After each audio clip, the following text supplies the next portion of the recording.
भाई साहब मुझे माफ कर दो। जेल के 3 सालों ने मेरी दुनिया तबाह कर दी। बच्चों से माँ छिन गई, मैं कहीं का नहीं रहा। मुझे मेरे किए की सजा मिल गई। मैं बच्चों को लेकर कहाँ जाऊंगा भाई साहब? जूतों की तरह पैरों में पड़ा रहने दीजिए। ये सोचना तुम्हारा काम है। एक भाई की तरह रखा था और बदले में मुझे क्या मिला? धोखा।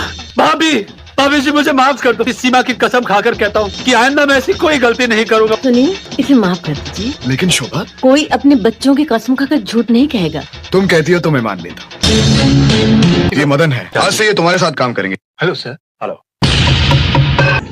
तुमने वाकई बहुत अच्छा प्लान बनाया है। हमारी कंपनी को करोड़ों का फायदा होगा, इसीलिए मैंने ये फैसला किया है आज से तुम इस कंपनी में 5% के part. Thank you sir. Okay Madan. बेवकूफ, यहाँ का 100% मालिक बनकर तुझे लात मारने आया हूँ। मैं आसाम जा रहा हूँ, लौटने में कई महीने लग सकते हैं। सर लेकिन यहाँ का कारोबार मदन सब कुछ संभाल लेगा। ये पावर ऑफ अटॉर्नी है, ने तुम्हारे नाम बनवाया है। इससे तुम्हें कंपनी ऑपरेट करने में कोई परेशानी नहीं।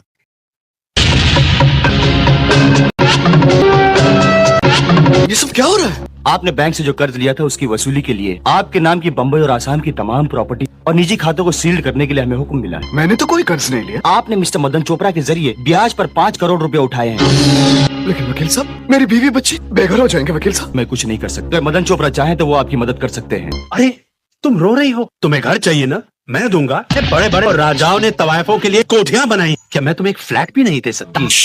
एक बात याद रखना, तू जिंदगी में तू कभी सुखी नहीं हो सकता। अब तेरी बद्दुआ मेरा कुछ नहीं बिगाड़ सकती। जाओ यहाँ से। मेरी ही आस्तीन में रह के मुझे ही डस लिया तूने।